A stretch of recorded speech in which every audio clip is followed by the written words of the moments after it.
So yun guys, good morning, good morning.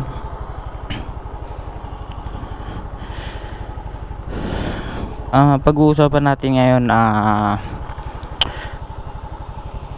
kung sulit pa ba ang GoPro Hero 7 ngayon 2024. Bale, ito ang gamit ko ngayon is GoPro Hero 7 Black.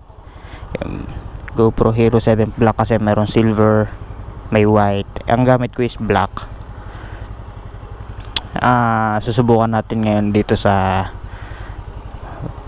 papasok ako sa trabaho, tapos check nyo lang yung kanyang quality ng video.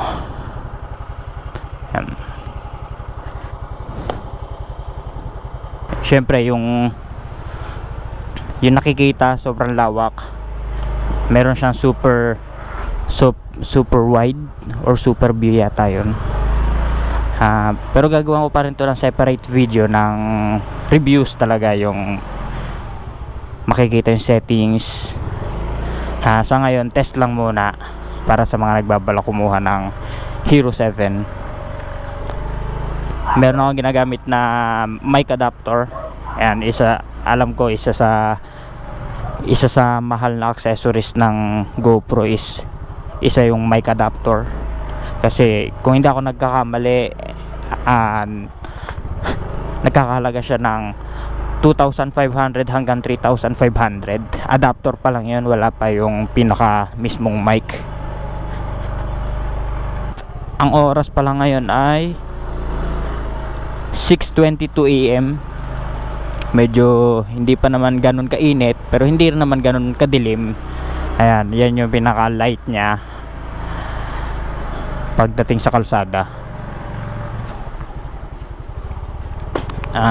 Hindi ko rin sure kung malinaw yung audio. Bali nakabukas kasi yung visor ko, pero mamaya sa highway i-close ko naman.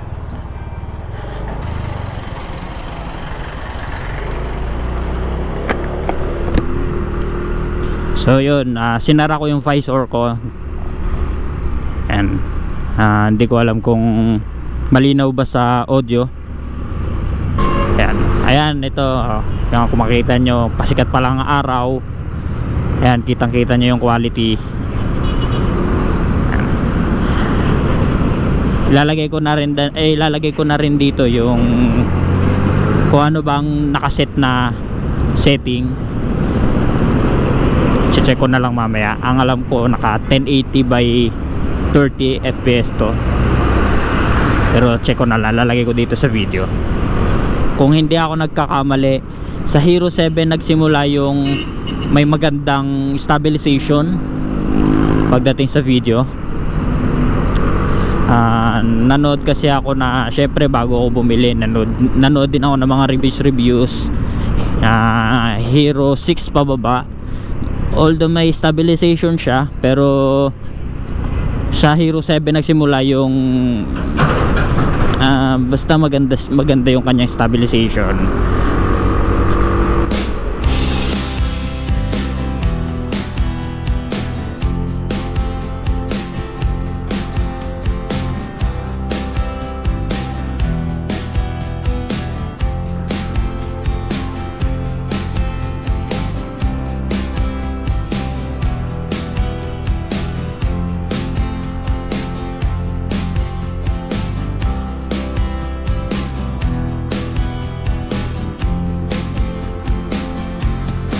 Yan, check nyo na lang sa video. Medyo maalog ako ngayon.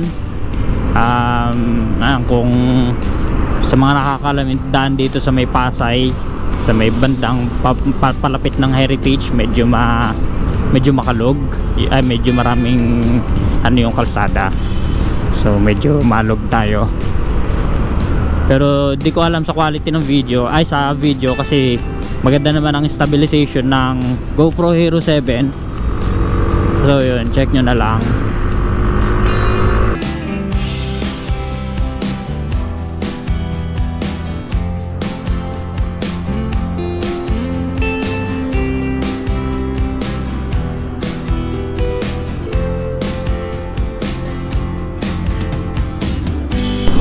Sarap talaga bumiyahe pag gantong oras. walang init.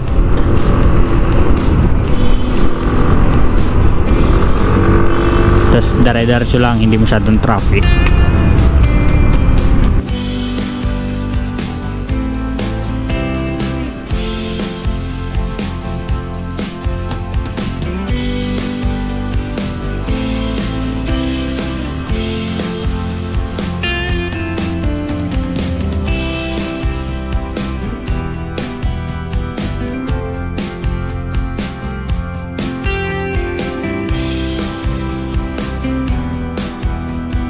So ito naman ang video, medyo madilim dito sa pataas ng parking.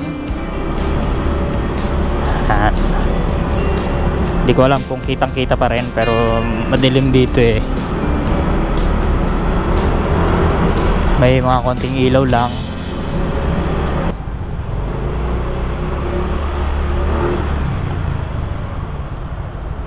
So yun, dito ko natatapusin yung ating video.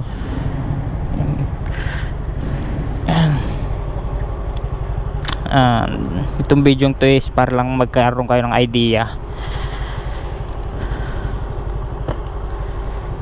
regarding sa GoPro Hero 7 tungkol dito sa yung kanyang pinaka video, pinaka actual footage.